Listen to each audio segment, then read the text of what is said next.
In 2016, every hour, the US dropped 3 bombs on average. Full blown.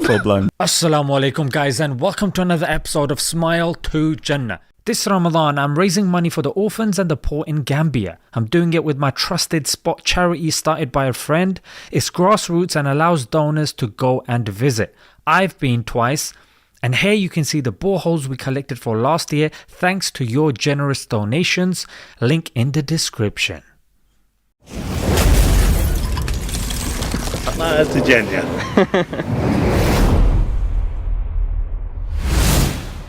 True Geordie, if you're from the UK, you know and you're probably familiar with this guy because he used to commentate on these YouTuber boxing events. Or maybe not, maybe you know him from football commentary.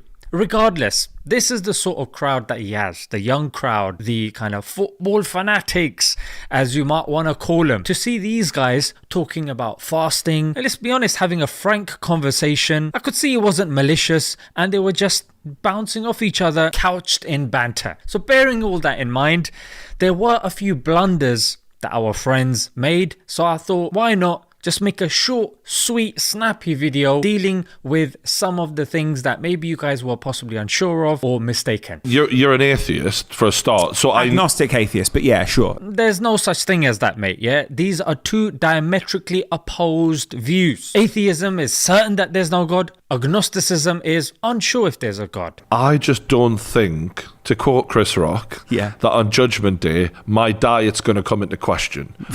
Firstly, mate, when it comes to God, it doesn't matter what you and I think. It doesn't matter how you're doing. Secondly, that's absolutely false. Our diet comes into question every single day. There are constant debates on what's good for us and what's not good for us. And legally, the government mandates that ingredients are displayed on food products.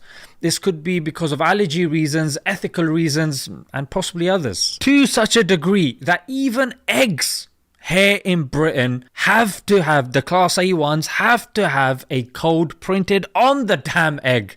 And that tells you where the egg is from. And also, we wouldn't eat something that's stolen, that's got part of a human in there, or even an animal that you have seen has suffered and then it's been put on your plate. I'm sure you wouldn't eat a cat or a dog either, but there are some countries that allow that. I think the way I treat people and the purity of my heart, if said heaven did exist, is what it would be judged on. How do you measure purity of the heart? And what if somebody thinks doing a specific action is good, but according to you, it's bad? If everybody has this mentality, I'm just going to do what's good.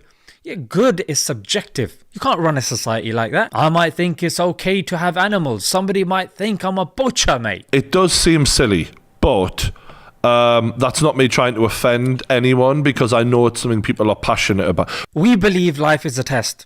And what's really silly is that we should somehow get to decide the questions on this test or expect the test not to have any trials or tribulations. I think this is the silly bit. To me, as someone who's never fasted a day in his life, clearly, it's a bit weird. In the 21st century, the liberal mindset of pleasure and pain being our masters has taken root. And this notion was something that was put forward by the father of utilitarianism, Jeremy Bentham, in his book, The Principles of Morals and Legislation, where he said nature has placed mankind under the governance of two sovereign masters, pain and pleasure. The Quran says on this, "Have you seen, O Prophet, the one who has taken their own desires as their God? Will you then be a keeper over them? Or do you think that most of them listen or understand?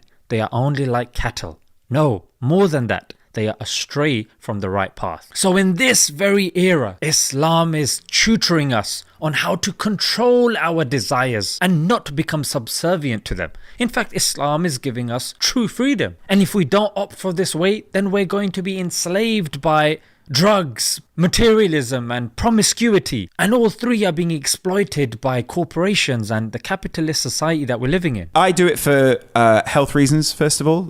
I genuinely started to feel the health benefits of fasting. Fasting in Islam is primarily done to gain taqwa, which you can loosely translate as God consciousness or getting close to God. Not taking this into consideration when fasting is like playing football without the ball.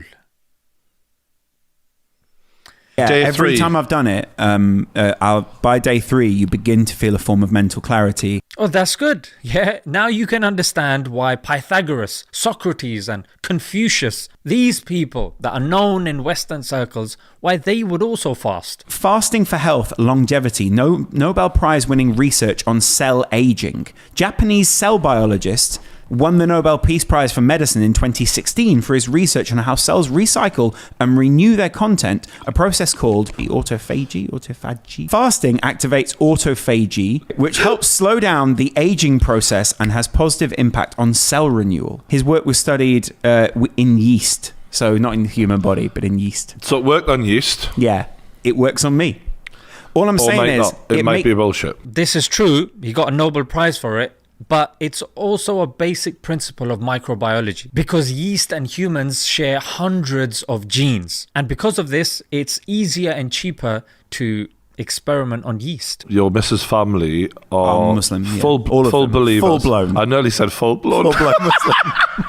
Full-blown. Full-blown. Hold your horses there, mate. Before you perpetuate the linking of Muslims and violence, let's go over some facts. Christianity as a religion has the most religiously motivated violence. In 2016, every hour, the US dropped 3 bombs on average. Full-blown. Full-blown. When it comes to Britain, there has not been a single year in the last 100 years that the UK has not been involved in a conflict. Full-blown. Full-blown. So let's not perpetuate this notion that Islam is linked with violence because it just shows that we are victim to media and propaganda. Hopefully these few points that I've mentioned have clarified a few things. And if you guys want to know more, feel free to message me and we can arrange a discussion of sorts. Let's leave it there, guys. Until next time.